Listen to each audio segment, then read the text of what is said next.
So Rodney, people like us on YouTube. We're huge. We're huge in Germany, like David Hasselhoff. Yeah, I don't know about that. I guess 20 views. Oh no, that's episode one. I don't know how YouTube works. How's this I work? mean, I know you watched it 20 times. I did not. I did Uh, not. There we so go. All right. All right. So here's a stat for you. Episode one, 20 views. Episode two, 25 views. Episode three, 112 views. okay. So I think people switched from Yeah. Spotify. Yeah. We need to re-record episode one and not read the scripts. Yeah, exactly. My kids watched it and were just brutal. I'm way better when I'm not reading. Yeah. It's terrible. Yeah. That's why I hate I don't mind standing up in front of a crowd and talking like off the cuff about whatever. It doesn't bother me at all. But the second somebody says you have to say these exact words, it like blows my mind. That was a big thing at Indigo, right? Every time I talked, I had to say these very specific things, and that is one of my many downfalls. So you know how to fix that? How's that? Practice. So Yeah. option school, right? So we used to teach when I was at Cargill. Mark Tracy taught me how to teach the Cargill option school. And so we taught options to farmers, but we also taught it internally. You went to that class Yep. a couple times. And we also taught to the Cargill like traders, like the global traders. Um, Obviously the class shifts depending on who the audience is. We used to go really deep on what we call hedging path dependent options for the actual traders, and then scale things back from there. But Scale um, it all the way back for guys like me, right? But all the way back, a lot of stick figures, yeah. yeah. We draw you a map on like where the corn goes, and Exactly. here's what a straight line is, Rodney. Right. Uh, but when so Mark had a lot of experience with public speaking and had gotten coaching from various areas, and the but so like for the version you went to, there was actually about 10 hours, 10 to 12 hours of real content, depending on what we were hitting on. Sure. Like so it was 2 days, and so Yep. like 2 6 hour, two days, 6 hours of content. Almost all of that, and I could probably still do all of it without the slides. Like I could Mm. talk you through because we basically, and so the reason we went and memorized what you were doing, because with that, the reason that you do that is one, there was a lot of work putting to like what are the important points to hit, like what are the exact things to say, what's the Right. least confusing way to explain what this Sure. concept is. But the other really, you get two big benefits out of that. One of them is you don't appear stiff like we do on the intros, right? And but the other reason, part of the reason you don't feel stiff is you don't have to think about it. And so then when you're in the middle of teaching and somebody asks some random question or somebody makes a joke or whatever, you can jump in on that and engage in that in a like, and it's easy, and you don't get all thrown off about what you were doing, right? So it Right. allows you to stay present in the moment as opposed to thinking about what am I supposed to say here. It reminded me a lot of wrestling practice. You know, Yeah. Oh, for drill, sure. right? Like Yeah. drill. We're gonna do single leg takedowns for 45 minutes. Oh my Yeah. god. If you had to think about how to reverse a single leg takedown, you're dead, right? You have to. Yeah, I agree. So like how much time did you spend like in front of a mirror Oh getting ready? man. So I don't know the answer to that, but it was so Mark taught me how to teach option school, and that was a ton of time, but it was spread out over like a year. Sure. And so there were times when it was super dense and times when it was light. So I couldn't tell you the total number of hours. There was a year where I taught a chunk on behavioral economics as part of the old Cargill Pro pricing tour. Yep. Um, I remember it well. It's one of my favorite stories to tell, the flying monkeys. We'll cover it sometime. yeah. Yeah. And before Jimmy Fallon, by the way, like that was Yeah, I pre know. That Jimmy was Fallon. crazy. Yeah. I'm OG screaming monkey. So uh, Yeah. but so when I worked on that I think that piece was like it was like 45 minutes was what that was. Hmm. And I spent an ungodly amount of time. Like it was like in terms of researching what to do, putting it together, revising it, practicing it to the point where it was a smooth thing. It it took me like I was working a ton of overtime on it because I was like I am terrible at this. Like I'm so Yeah. and so I couldn't tell you the total amount of time, but afterwards I was like, okay, people do this all the time. There must be a better way to do this than what I'm doing. Like I'm so Sure. bad at it. So when I went and dug into it, what I actually found was if you are doing a presentation or a talk that is supposed to be like tier one, right? It's the most important audience, whatever, to have it as tight as you can be in general, it takes about 40 times as long as whatever that presentation length actually is to do it right. Wow. So like, and that's like 40 hours of real work. Now it's end to end, right? Then that's like from writing it to revising it and then practice. But the bulk of that is practice, which has revision wrapped up in it. Yeah, right. Um, so that was a really helpful kind of calibration for me. I was like, all right, Yeah. I'm bad, but I'm not quite as terrible as I thought I was. Yeah. And Yeah. also I was like, it's okay for me if I get asked to do this again. I'm way more comfortable with the idea, like, oh, I'm going to spend work time on it. Like, I'm not making up for some, like, Right. Yeah, that's a hard thing to do, right? When you're an individual contributor at work to practice giving some speech in a mirror. Do you use a mirror? Is that the uh, strategy? I mean, you can. I mean, these days I record it if I'm going to do Okay. it. Yeah. It's just Yeah. because that lets me again focus on what I'm doing, and then Right. go back and look at it. I don't know. We it's been a whole lot. Not I'm not obviously not a professional speaker, but I think a lot of the stuff I learned over the years, was from folks like that. The only Yeah. other hot tip I use is when people use vocal fillers. So when I was at Indigo, one of the coaches, I knock on wood, I'm pretty good about not having a ton of vocal fillers. But what they said is if you say like, right, that's a really common one. Like my 14-year-old when they're excited about something, it's about every fourth word. And I'll Yeah. and I'll Yeah. and I'll just tell them like, you need to stop because I have no idea what you're saying other than the word like right now. Yeah. Slow down. Because it just clouds everything else, Yeah, right? That's the best part. I get distracted. But they said what you it was the most counterintuitive thing I've ever heard in this kind of stuff was go practice your thing and say whatever your vocal say like as many times as you can while you're doing it. It's like Mhm. what? And then it's crazy. Like people just it kills it. Yeah. And so that and then we all dip back into our bad habits, but it's a really easy way to get rid of that if you find yourself doing it. There we go. Rodney and Gabe's hot tips on public speaking. It's what Yeah. everybody comes for, baby. It's funny. I hired a coach at one point, and I had something. I think I say a lot. I think that's mine. And what he did was he had me build this like little Excel thing where every time I heard myself say I had to push, I just clicked my mouse. So nobody in the world knew what was happening. But I had this like running tally of how often I said. And dude, it's crazy. It like stops it immediately, right? Once you keep track of it, once you see how crazy it is, you stop, and then it comes back into your vocabulary, unfortunately.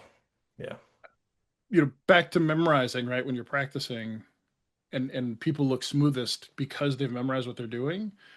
Vocal fillers are space to think. Mm, Like that's what we're doing is adding pauses so that we can think mm, more.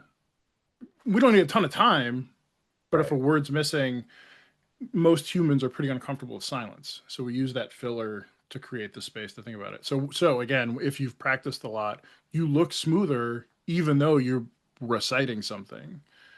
Yeah, Um, makes sense. so All right, more practice for Rodney. I got well, a, I got a only presentation. if it's important, man. Well, I got a presentation I got to give in a couple weeks, so maybe I should start on it sooner than later.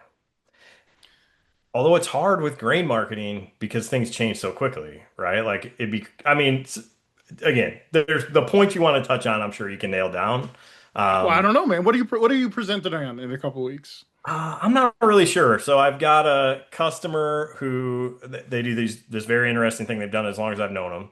They invite a bunch of other farms from all over the world, really, in to their place, and they spend 2 days together. They open up their books. They show them everything that's going on, right? They like It's almost like these other guys are running an audit on your farm and they just talk about it, right? So, hey, why are you doing this? What are you thinking here? And they kind of rotate around and do that for each other's farm. So I can't remember how many people there are there because I think they bring people or whatever, but there's probably 6 or 10 farm operations that do this. Is there a name for that group? It's not the one you're thinking of. Well, it strikes me like there's a association in Argentina that does that, Okay. where Hmm. the farmers get into it and then they get broken up into groups, like peer groups, and then that's exactly what they do. Oh, Um, so it could be a part of that then. that's I a didn't. yeah, I can't remember the name of it. When we get Yeah. Cello on, we can ask him Okay. or Yeah. Dorito. Um, Yeah. So like they this operation invited me in probably 10 years ago now to give a tour of all the grain locations. So here in Dwight, Illinois, we're like 30 minutes from every export and processing market known to man. So it's really interesting. Like, that's put bold claims, Roddy, but all right.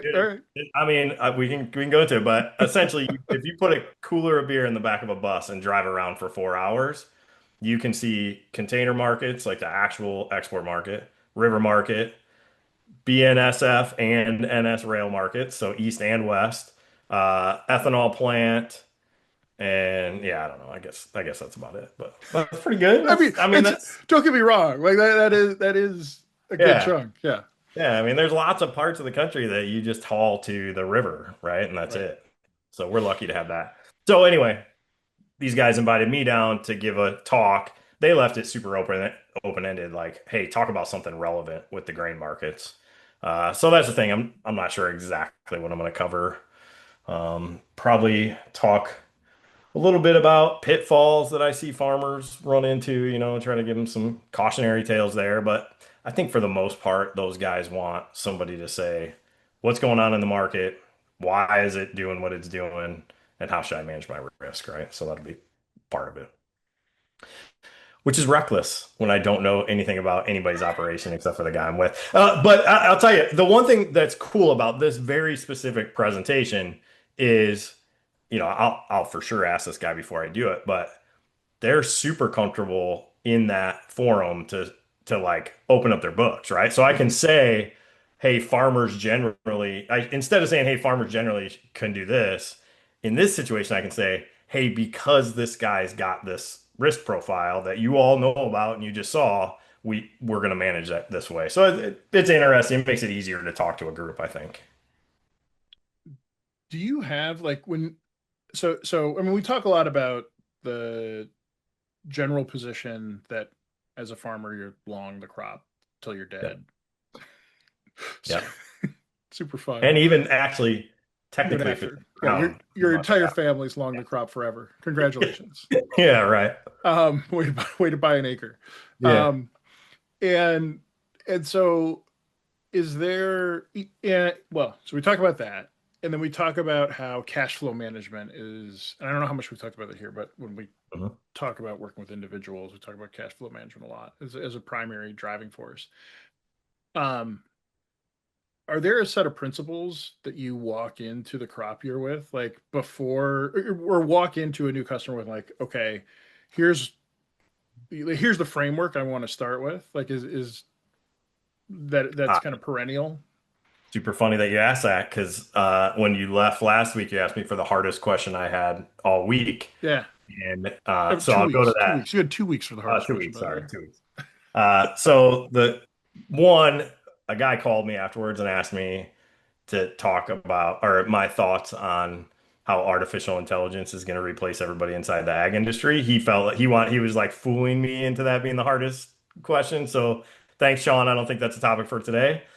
But another buddy of mine, he does an ag tech company. He was really trying to model out how farmers should think about making sales, right? So exactly that. And he's like, "Hey, how's a guy think about that? Like, what's the model? How could I put that into an Excel spreadsheet?" And it's like, you know, I think you're gonna have lots of thoughts on this, but I view it like this. There is a problem coming at us which is combines in the field, right? So like the Okay. way I position this to a farmer, really to trick them into selling, because I think selling is the least risky thing they can do, is hey, you've got a problem coming at you, and that's 200,000 bushel of corn in October, right? Or Hmm. whatever. And that problem doesn't feel like a big problem in February, typically, right? So since it's a delayed problem, I don't really have to deal with that problem unless I see like a big opportunity that, I'm really excited about. And then it's like, okay, cool, I'll lock in that price. Hmm. But as time moves on, and like this is the pressure I'm feeling at this exact moment, actually, for the guys that are working with me, is like, man, the market hasn't presented a whole lot of opportunities. We are in a like seasonally volatile time, but like since that time is starting to compress, the opportunities that I'm looking for are lowering, right? Like suddenly I'm not so wide-eyed. So it's like, we've had tons of conversations about time and how time affects the way you view the world. To me, that's like probably the step one is how much time do I have left before I have this problem, right? Which is October. It's a terrible way to position it, I know. Yeah. Well, uh, I'm trying to. Well, so I have a couple quick hits. So one, I would say we trick farmers into doing it. We nudge them. We nudge them. Yeah, that's how There's a I talk. great I book. joke around, right? But I'm trying to be upfront with them, like, hey, my job here is to help you make sales. Well, there's this concept of paternal libertarianism. Eternal libertarianism. Yeah. So there's like a version of the libertarian that exists today, which is like a really weird, like, what you see on like the internet. Yeah, It kind of went off in a weird direction. The original idea that I'm familiar with around being a libertarian is the idea that, like, look, if you're not hurting anybody, you should be kind of sure. free to go do your own thing. Now, Yeah, there's a big question there in terms of, at what point does, hurting individuals is pretty straightforward, but there's a question where from a commons perspective, you may be causing damage, right, to wider society. So it gets fuzzy. It's a really interesting libertarianism on its own is a fascinating political philosophy when you're like 15, sure. as you better understand how hard it is to understand a complex world. It loses a lot Yeah, of its value or you know insight or wisdom. The so paternal libertarianism is this really I forget the guy's name. He wrote the guy that wrote the book Nudge. I think he's out of oh University yeah, of Chicago. yep, And it's this idea that what we want to do is frame things up so people make decisions along kind of what is the best practice there, right? So it might be whatever, selling equal amounts of grain every 6 weeks yep, between now and harvest, right? I don't know, yep, something like that. And so you would try to set things up so that that's like the default path, and that's going to happen unless they take an action to stop it. yep, You don't make it hard to stop, right? Like totally, like, hey, oh, you want to cancel the sale today? Great, done. yep, We're not going to do it. Um, but the reason you do that is people are really anchored to defaults. yep, And so there used to be a ton of research around 401ks. So people would in 401ks been around for a long time. Great way to save for retirement. Join a company, you join, start sticking your paycheck in that 401k. You look at it, when you're headed it's in. like default, right? Like, I mean, Well, they match 3% or whatever you put in, right? yeah, yep. So it's a yes. So if you haven't worked in a company with a 401k, you basically a part of your paycheck goes into savings that goes into the market, and it's tax advantage one way or another when retirement comes around. There's a couple different spins on it, and most companies, if they have a program, will also chip in something if you're putting money in. And so, like, every financial advisor in the world will tell you, the sooner you start saving, the better. Like tax advantage, yep, take advantage of it, put it in. Everybody knows it's the right thing to do. Yeah. Everybody knows you should be doing it. And for a long time, I think the adoption rate was like 20% on average. Hmm. And that's with like companies were like, please save for retirement. Like we don't this Yeah, is we don't want, we're getting out of the pension we're system, getting out right? of the pension thing. Like this is the thing for you. Like please do this. Like and you know and so there was all this work to try to get people to do it, but it was always opt in. You had to sign. You had to like choose to be in the program, and so adoption was 20%. And then they flipped it around so that by default you're in it, and it's really easy to opt out. Most do you want out of the program? Okay, then you have to choose that, but it's like literally like a checkbox most places. Right. But the adoption like went up to like 90%, Hmm. right? More than Hmm. flipped. Um, Yeah. and so defaults are really strong. And so that's what I was asking, like if there's a framework or a set of principles, because if you set up like whatever, if you think those decisions should be time gated or price gated, setting up all the things to like make that happen so that you have to take an action to stop it makes it way Hmm. more likely that your Hmm. plan gets done. Um, Yeah, I got it. So like I had a guy just this week say I think his magic date was like July 15th. He said, "Hey, look, I've been farming a long time. Anything I don't have sold by July 15th, I regret." Right? That starts the downward slide. So what he could do is like put a time order that says sell all my corn on July 15th unless I say don't. Right? yeah, That's what you're talking about. yeah. So super easy to cancel the order, no Yeah. problem, but yeah. And there's something about doing it ahead of time that makes it less what? Well, so if I tell you I'm going to do, let's see. Yeah. So there's like stages of commitment, right? If I think I'm going to do something but I don't tell anybody about it, I'm the least likely to do it.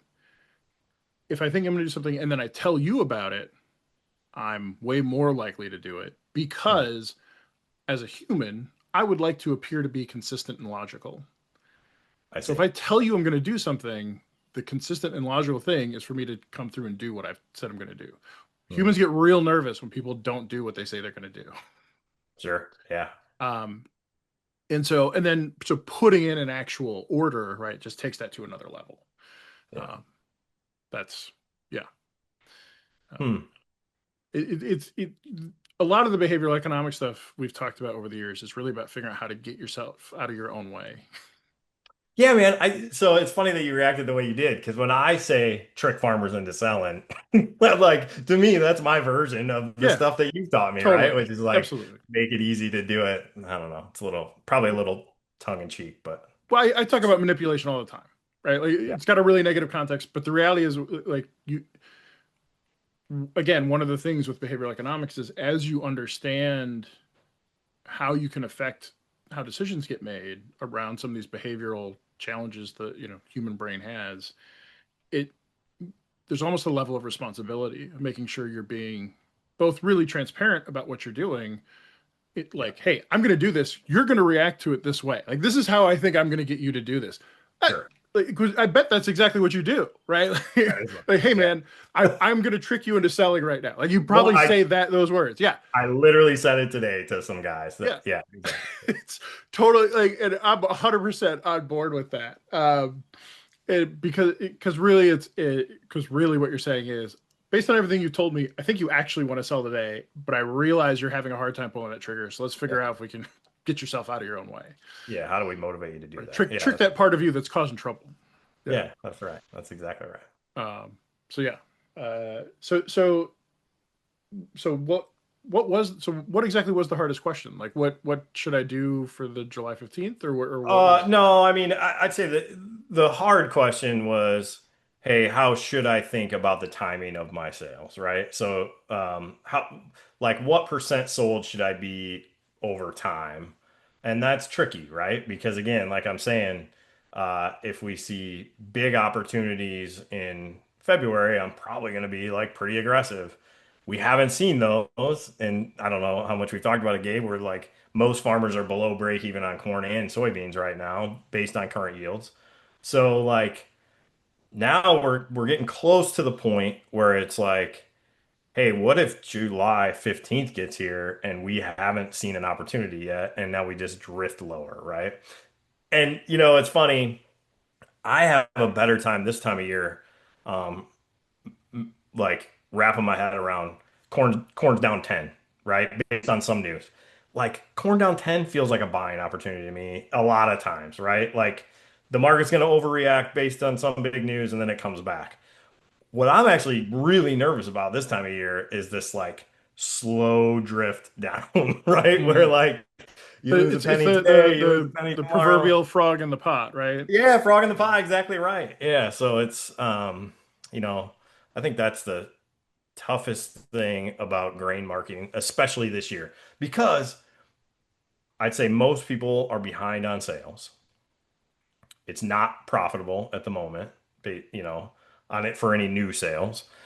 And we're supposedly in the middle of what is typically a very volatile time for futures prices, and we tend to see highs of the year come in this time of year, and we're like, probably 30 cents, 30, 25 cents off the high right now.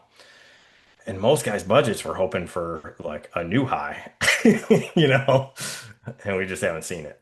Hope is not a plan, Rodney. Hope is not a plan. It's not. Yeah. Couldn't hold it in. So Yeah. I don't want to go too deep on volatility today, just because I That's think right. we've got Kevin Bauer joining us next week. That's right. Really Uh, excited. First guest, Kevin yeah, Bauer. We're going to talk uh, and volatility. and the timing is perfect. But I will remind everybody that there's two types of volatility. There's expected volatility and there's historical volatility. And so when we think about its norm, so the market expects volatility. So volatility might the volatility value that's priced in the market today may actually be quite high, even if nothing's happening in the market, Mm. because Mm. there is an anticipation of weather having some sort of material impact on production and obviously on supply. So it's really important not to confuse what's happening today with whether or not the market expects there to be volatility still. And I think at this point in time, there's still, really we're looking at whenever pollination is going to hit. Yeah, we've got 6 weeks. I Yeah, mean, and yeah. so uh, that's from a expected volatility perspective. That's when that peaks out. But also, volatility is not correlated to price. That's the part that gets me every time, man. I know that and I just can't internalize it. So refresh me again. How is volatility not related to price? Well, so again, volatility is expected market movement. The number itself is actually so the technical definition is it is the annualized standard deviation of returns of the underlying. God, that's Um, hot. so again, we're not going to go through the math right now, but that's actually what it is. And when we look at implied volatility, so if you're looking at buying a call option or something, a core component of the price of that call option is the expected volatility over the lifetime of that call. And it really is market movement, not direction. And so I don't think we'll ever go through like dynamic hedging or delta hedging on this on this podcast. Maybe someday, but that's a pretty in-depth topic. But the reason I bring that up is an option trader, which I used to be a professional option trader, isn't really focused on what direction the market's going. Uh, we we we we trade Right. volatility, not direction. And so you can hedge out an options exposure to changes in the market price, and really just what you're taking on is risk of the magnitude of that change. So you're really just making a volatility play. I Uh-huh. think volatility is going to go up or Absolutely. Yeah. I think the market thinks there's too much. The market's expecting too much or too little vol. So let yeah. me go in there. It, yeah. Again, not really relevant to most Yeah. people, but the people that are setting the prices, right, that are making markets and those options, that's what they're thinking about.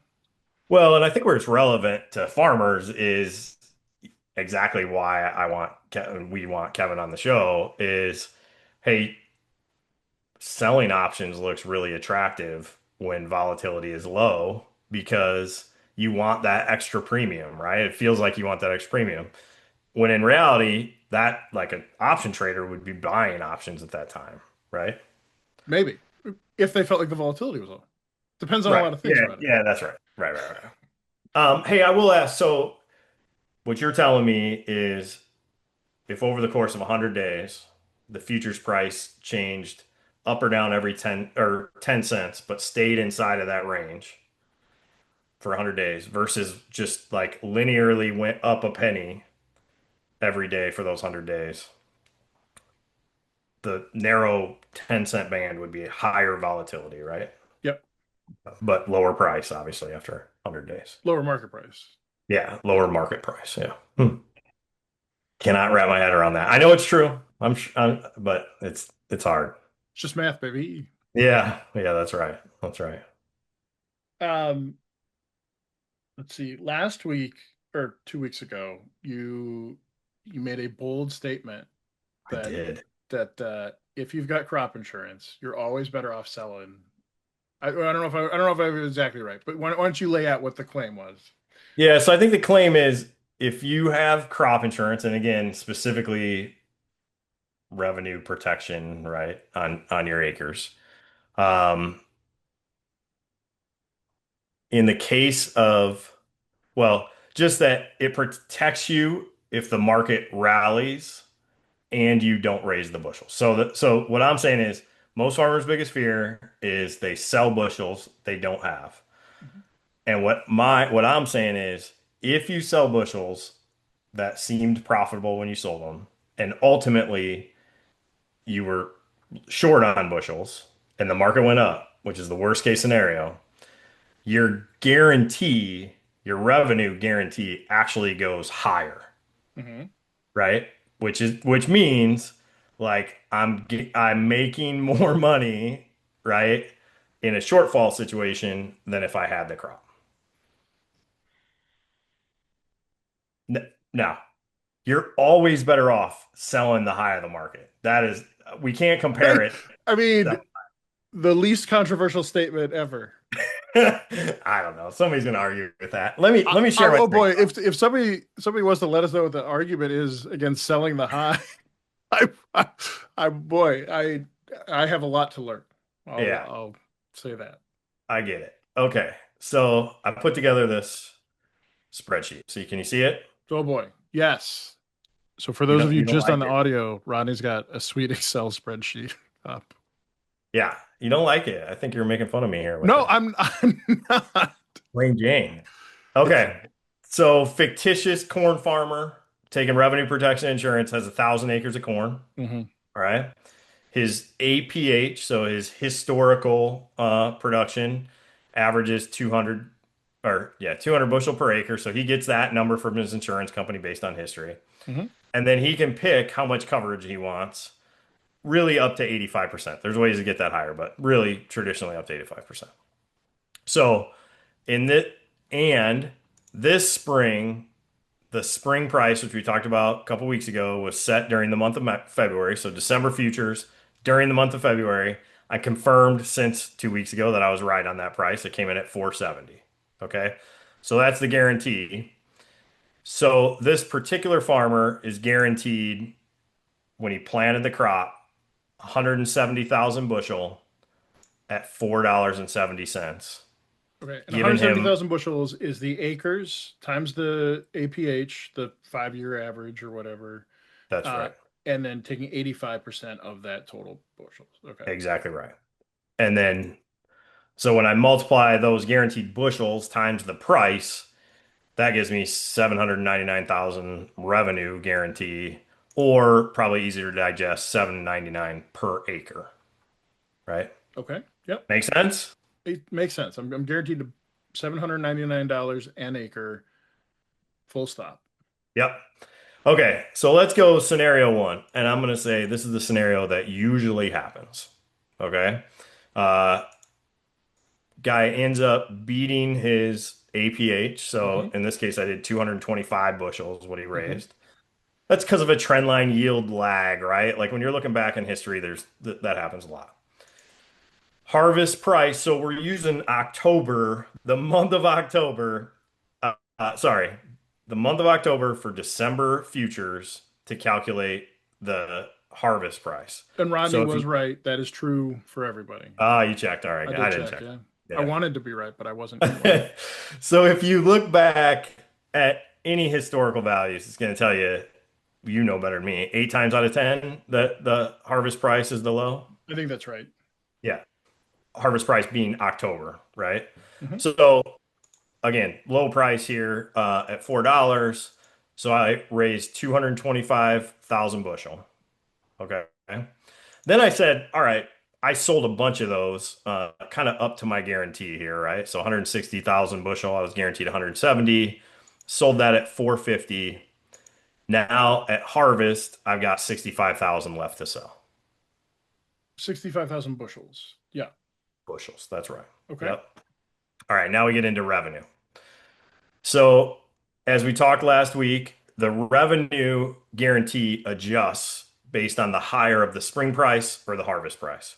So in this instance, the harvest price is the higher or is the lower price.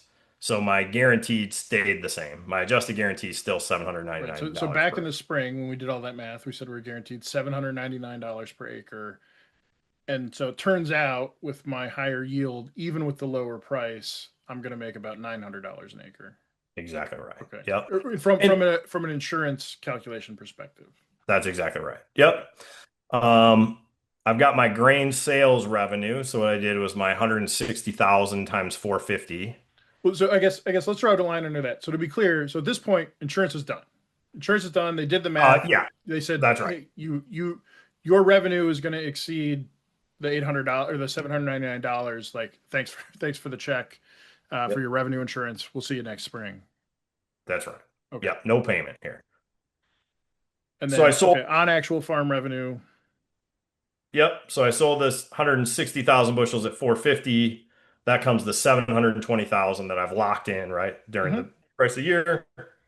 And then I've got this 65,000 that I'm valuing at $4 here today. Hmm. Gives me $980, $1,000 or $980 per acre. Got it. Okay. Got it? Yeah. So Um, so so this is the scenario where people are thrilled with you, Ronnie. Thanks for tricking me into selling thank earlier. God. Yeah, exactly right. This is Uh, good. Yep. Because yeah, go Yeah, ahead. one thing I think I should point out that I didn't before. So 799 is my guarantee. Hmm. Actual, which is probably not labeled correctly, which I know drives you nuts, is uh the revenue that my insurance company is going to recognize, right? So Yes. they're saying, "Hey, you made $900 an acre." But because I sold 160,000 bushel at 50 cents above that, there's $80 an acre more profit in those sales, right? So this is like perfect scenario, as you said. This is like I'm good to go. Yeah. Makes sense? Nothing controversial here. Okay. Dramatic effect. I hit them. Oh Hit the next. man. All right. So scenario two. Yeah, here we go. So dramatic price decrease, right? And I've got a yield of 225 bushel. Um, raised 225,000 bushels. So not a lot's changed here. Really, what's changed is that dramatic lower price. Right. So far, Ronnie, you're saying scenario two, the harvest price is 50 cents lower than scenario one, and a buck 20 lower than the spring price average, which is the same for everything. Yep, that's exactly right. Okay. So in this instance, so we'll skip down to the bottom here.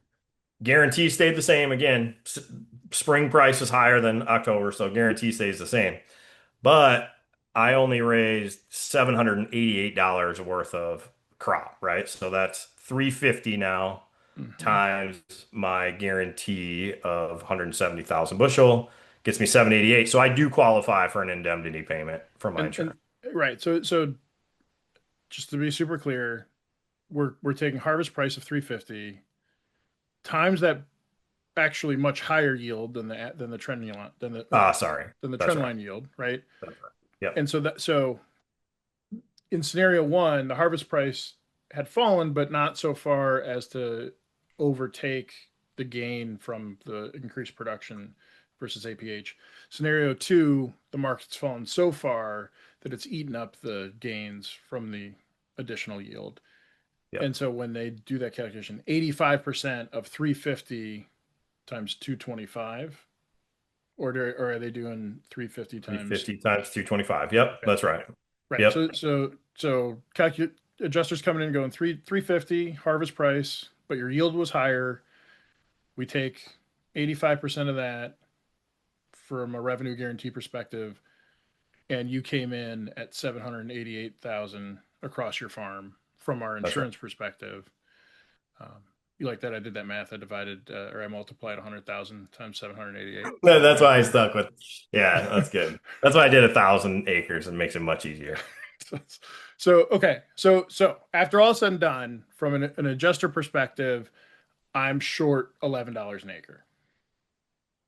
Correct. Okay, Yep. great. Yep. So I get that's where this indemnity payment showing up here, right? Hmm. Add that to my, this doesn't change. So still sold $720,000 worth of grain. I'm getting less for my unsold grain here, right? That I was left over. So in the end, my price per acre isn't quite as good, right, as my lower one. That's because of this 50 cent difference here that the insurance made up for part of because, insurance, because it protected me on my revenue. Right. So I guess just to talk people through it. Um, so again, scenario is the same where you pre-sold enough grain at a price that got you 720,000 bucks, marking the grain at that 350 a bushel price at harvest. And in this scenario, you're adding that indemnity payment on top, and that's 11,500 in this case.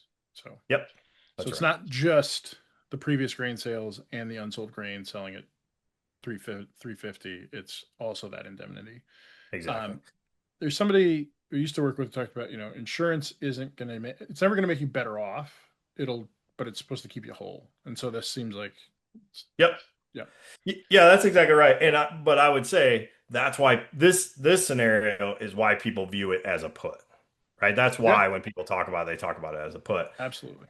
And, we could change, like, let's do it. Let's say I didn't sell any bushels. See what happens here.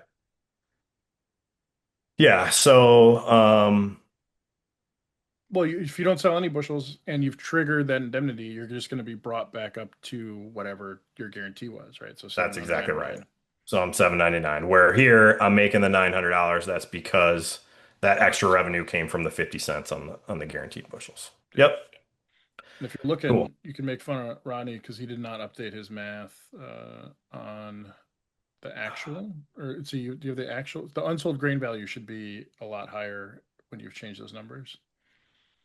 I mean, Yeah, all right. Ronnie's got some hard code stuff in here. It's bad Let's spreadsheet do it. practice, everybody. Oh, it went up. Look at that. Let's see if this one did. But it had grain sales revenue at. It's all right. You take that back. Mm, do some control Z's in there. Got it.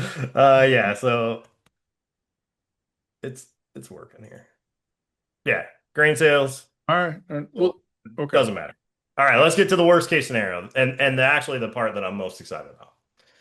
He's got more hidden columns, y'all.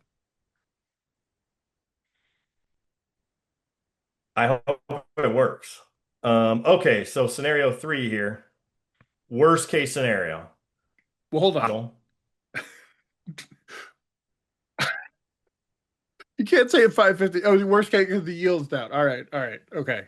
Okay. Yeah, yields down, right? So there's some sort of drought, and I'm struggling. Okay, so yield goes to 100 bushel. Again, I've talked about this. This is like the farmer's worst nightmare This is for a bunch of reasons. Probably a lot of. you come to me and say, Gabe, we should price some grain today, and this is what I'm scared of. This is when I say no. This is This is exactly what what I'm is worried about. keeping. Yeah. That's exactly right. So, okay, so I'm short. That's bad. Harvest price. This is, in 2012, this is what happened, is the price went up because yields were bad, right? This isn't a local problem. This is like a national problem. Hmm. I only raised 100,000 bushel. I sold 160 at 450, right? So nothing changed there. And not only do I not have any bushels left to sell, but these 60,000 bushels, I have to go back to my grain company and be like, bruh, sorry, I need to buy out of this contract, right? Hmm. Hmm. Terrible scenario, hard conversations. Me and you have been through these conversations with Nobody's guys. happy. Yeah. Nobody's happy. But the reason I view crop insurance as a call option is because in this situation, now my guarantee actually goes up. So fall price is higher than the spring price. So now, boom, instead of being guaranteed 7.99 as I was in scenario one, I'm now guaranteed 9.35. Hmm. All right. Um, I only actually made $550, right? So it's 100 times the 550 according to insurance. That's going to give me, sorry, the math is, I'll slow down. Grain sales stay the same at 720,000. All right. I got to buy back 60,000 bushel at a dollar a piece. Okay. Right. So I sold it At for four. 450. Current market's 550. That's my dollar on 60,000 bushels, Hmm. right? But now, since I only raised $550 per acre, according to insurance, I'm going to get an indemnity payment of 385,000, which now I see I should have brought that back to dollars per acre. I guess $38 per acre. So in the end, I get a revenue of $1,045 per acre. So, And you can see that's the highest of all of these scenarios. right, because net, even and that's $1,045 per acre, even after having to buy back that 60,000 bushels that you were short on. Exactly right. That's making good with all the people that I promised grain to. Yep. Yeah. And this is even with, I mean, what's fascinating here, right, is really to hit on the call option point. That 385 that's there is really like it was a call option written on top of what was sold. Exactly. That's what I'm saying. Yeah. That's what I was trying to say. Yeah, Yeah. exactly right. I So think you what were. I was just trying to hit it in a different no, way, you know? yeah, thanks for clarifying it. Yeah, what and what I'm saying is most people, so I'll come back to this. So scenario one, $4 corn, raised a good yield. When I view crop insurance as a put, this is Hmm. the strategy here, right? Yeah. Like essentially leave alone, don't do anything.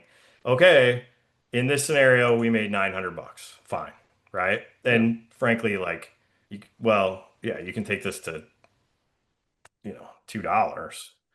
And oh yeah, it takes me back to that 7.99. So I'm protected, right? But that's my minimum. Using it as a call option removes the risk associated with selling ahead of time, right? Hmm. Hopefully encourages or tricks a farmer into making those forward sales that look profitable, right? Hmm. And when it does, in the worst case scenario, this guarantee is actually going to go up. Now, what I know somebody's going to say, yeah, but I shouldn't have sold it, right? Yeah, cool. 100% agree. If we didn't sell anything and or ended up selling at the high of the market, right? For sure I make more money in that scenario, right? Like, cool. It's just not a great strategy when you look at the odds, right? Well, as our friend Jake likes to say, Correct. he, you can have good process with bad outcomes and bad process with good outcomes.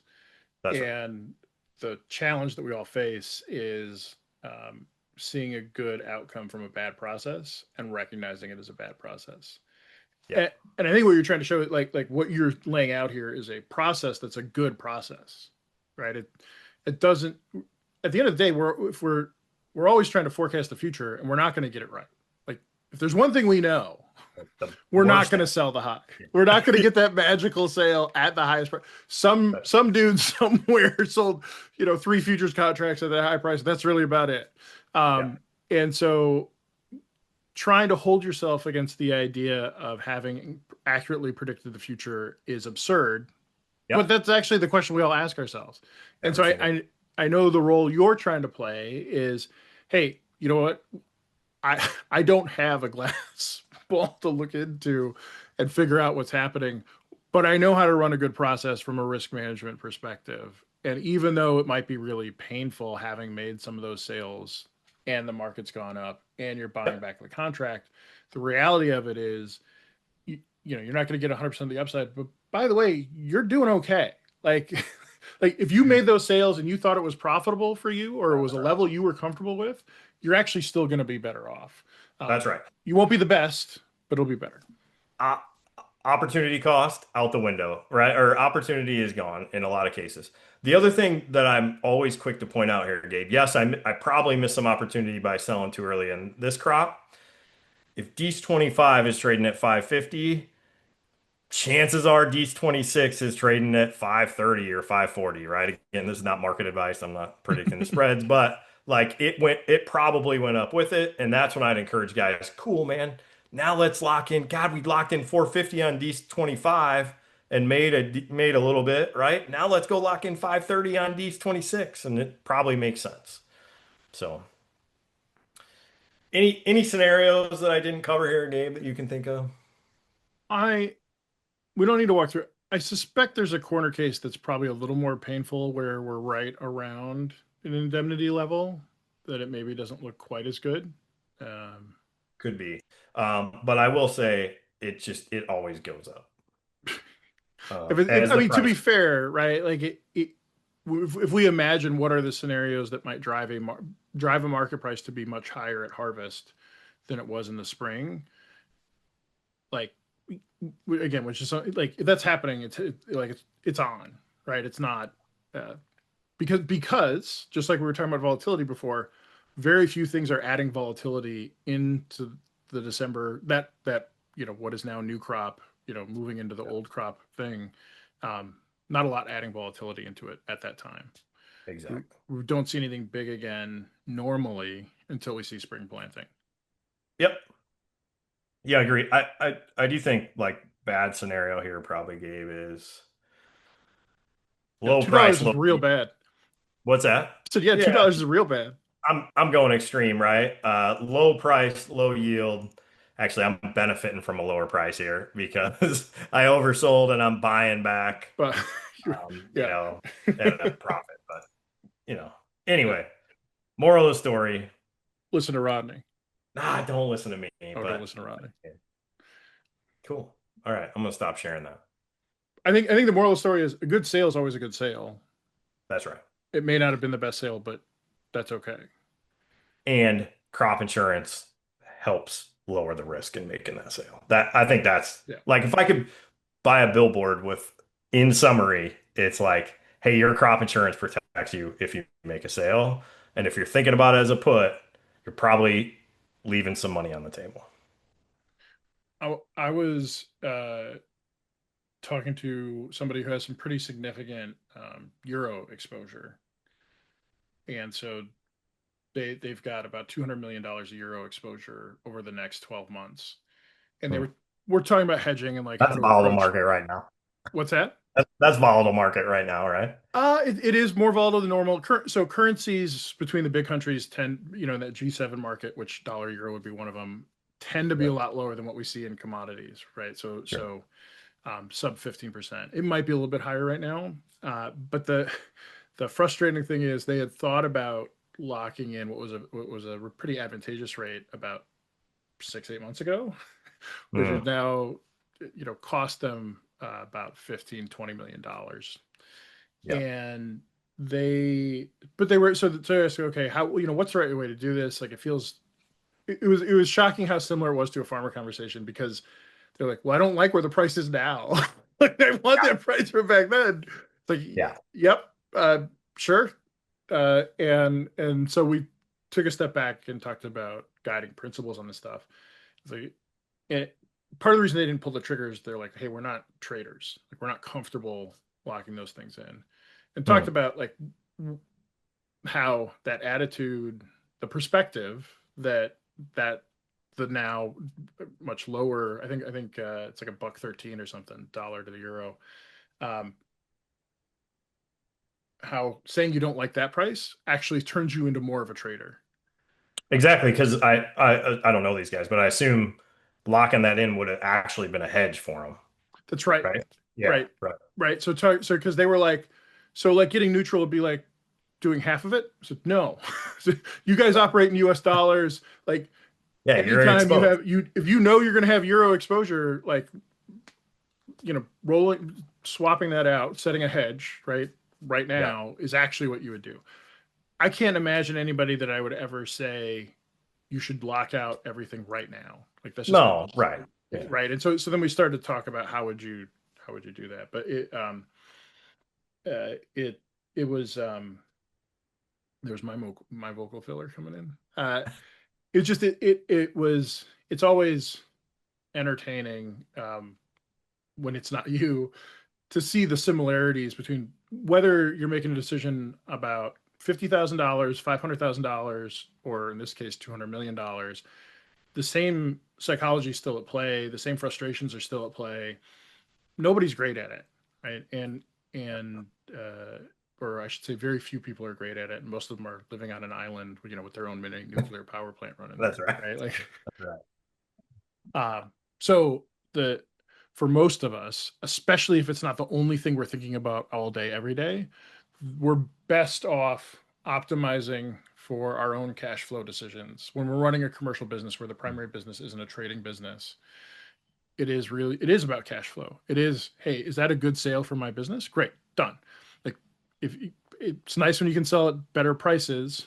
There are things you can do like buy call options or other Yeah. ways to adjust your risk profile if you still want that exposure. But I think, as you've talked about, right, focusing on the cash flow, focusing on what's a good sale for your business is the best process. Um, and whether the market's gone up or down, a good sale is a good sale. Yeah, because essentially when you're asking yourself, do I like the price today? You're not really asking yourself if you like the price. You're like articulating a bias, right? Like I like the price today if I think the price is going to go down. Yeah. But, And I don't like it if I think it's going to go up. So yeah. all I'm really doing is saying I have a bias here. Yeah, and then I think about risk profile. So it's interesting you said you wouldn't have told them to sell or buy, I'm not a currency guy, all $2 million, right? Right. At one time, which I agree with. Part of that's because there's other moving parts to this, right? Isn't that it? Like if you could lock in all on the same day, if I saw $150 per acre and I knew my yield, like my yield was guaranteed, my basis was set, my futures were locked, and all my crop inputs and cash rent were locked in.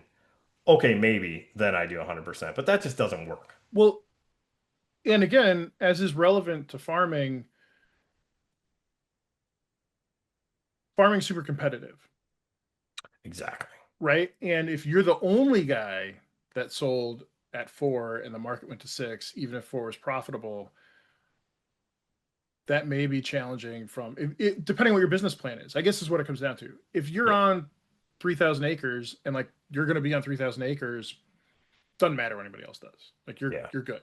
But if you're somebody who's expanding or otherwise directly competing with people for access or things like that, that's where I think there's an added level of complexity. And that was actually my next question to these guys is like, to your point, if you know no matter what happens in that currency market, if you lock in this level now, like your business is like that's a good position for you guys, and it's like you're not going to lose out because your competitor waited and the market moved in some weird way, and they're like, and so that becomes a strategic question that I think is really important, and a part of the reason we wouldn't out the gate like our default orientation isn't go go sell everything right now because it's a good sale price.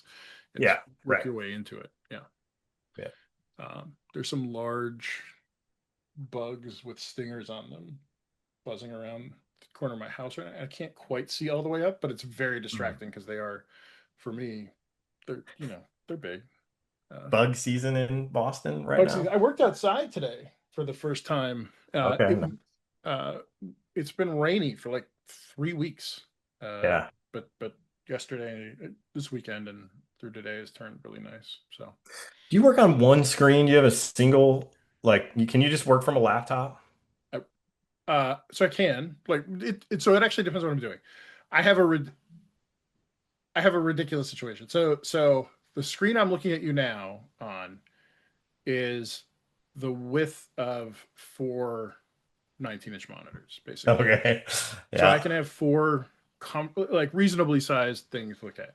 Yeah. Normally, I'm not looking at four different things. I'll have like a spreadsheet up, maybe something that like I'm researching from, and then like music playing, right? Or something You're like that. definitely on a Mac then, right? Uh-uh. Yeah. No, that's Nope. PC. It's Okay. All PC, right. baby. But then I have another. So that's my this is my office. It's a laptop, but like I never take it anywhere. And Hmm. so that's this, and this is where the podcast equipment is and everything else. In our living room, I have my desktop PC, which is for video games mostly, Yeah. Right. or, Is that or all they're for now? well, it's that, or if I have and I haven't run into this in a couple of years, but if I have a particularly heavy duty spreadsheet that I'm dealing with, Sure. that Yeah. computer's like much better at dealing with it. Yeah. And then when I work outside, I have a laptop that I Okay. take with me if I'm working outside or working anywhere else. One of my favorite things is working outside, but I just don't have enough screens. I got like a 15-inch laptop. I'm used to working on three screens here, not like you, but I got two 21s and then a 15 here.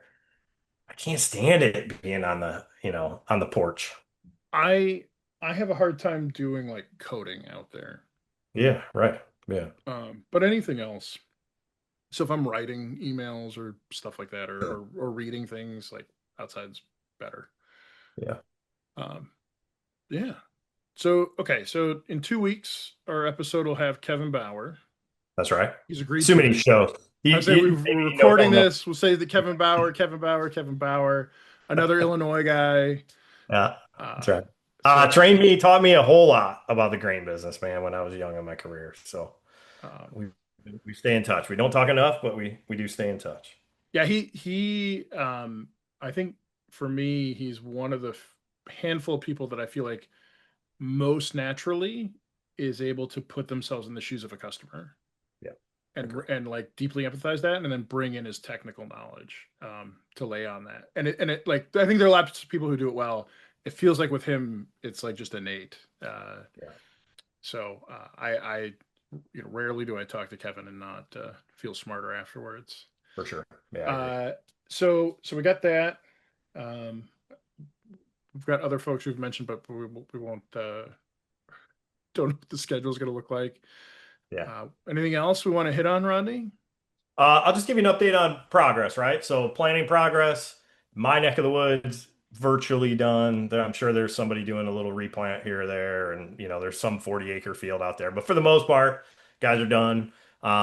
Weather has not been super ideal, so a little cooler than they'd like. We're getting plenty of moisture, which is good. A little cooler than they like. Stands look really good around here, so everything came up and is the same height, Okay. right? That's what's Yeah. important. Um, Probably not getting enough heat right now, so we like to give it a little heat. That greens it up or something. I'm no agronomist. We should have an agronomist talk about that sometime. Uh, and actually, but so wet this week. That's going to keep guys out of the field. And then they're talking about some heat coming into next week. So actually, a little bit of concern for these guys now are kind of feeding nitrogen to this crop all year long, and they're a little afraid that it's going to get away from them before they cover the acre. So the corn plant get too tall And then come before they back can out. come back out. So, but overall, man, things look really really good where we're at. Okay. Um,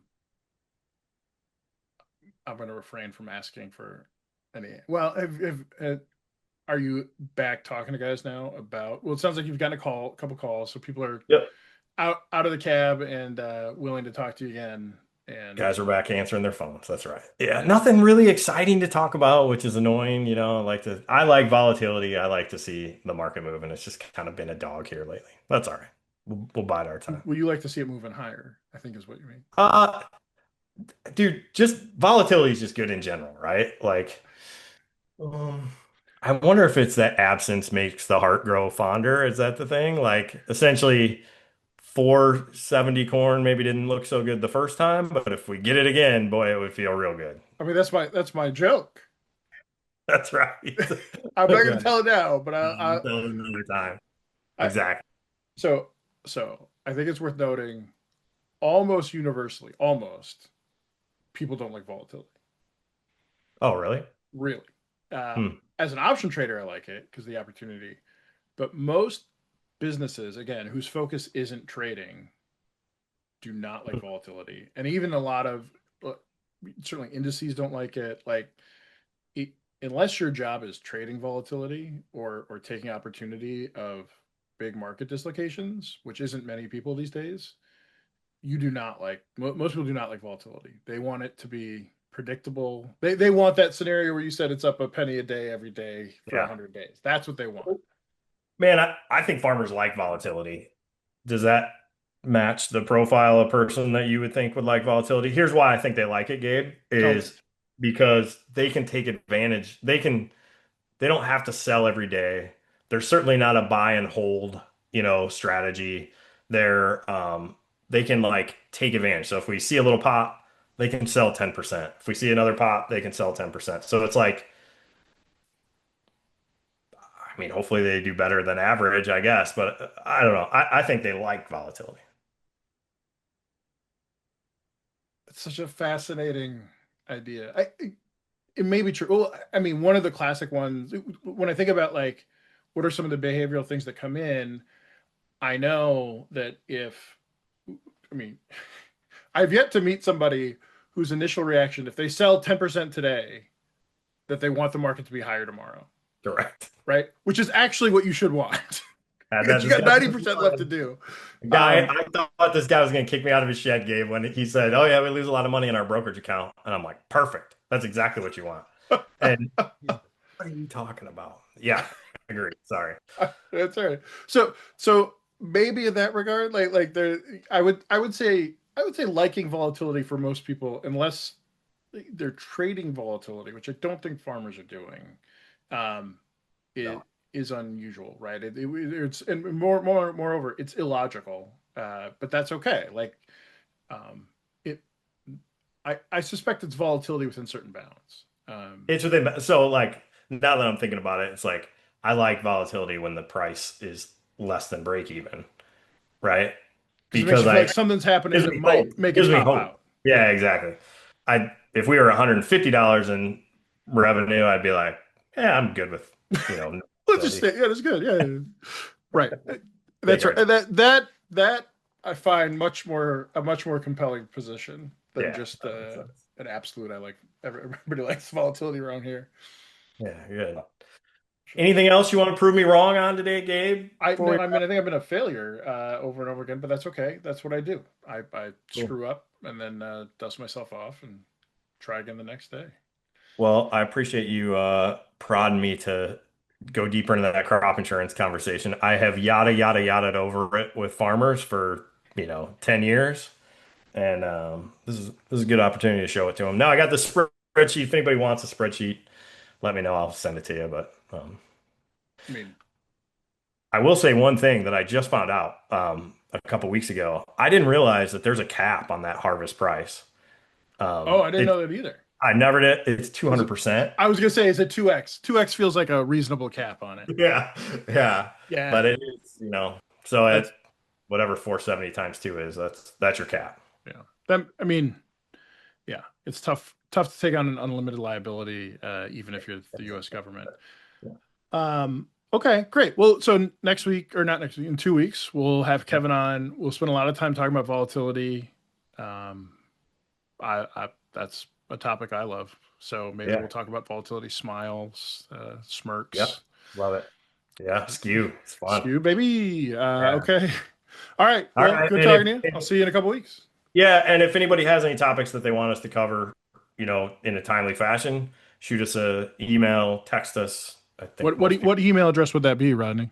Oh, what are we? What are we? Let I me thought it was see. drift and return at clearviewcommodities.com. That's correct. Yeah. Drift I and I don't sell. work there, but I know a guy. That's right. I forgot about that. All right. Sounds good, Gabe. Good Well, to you see you, said man. text. What number should they text? Do we give our We'll cell phone keep it the number? email for now. Yeah, let's keep the email for All now. right. If you have my cell phone number, you can text me. Hey, if you have my cell phone number, you can text me too. Yeah, yeah. All right. Good to see you, All right. Gabe. See Couple ya. weeks.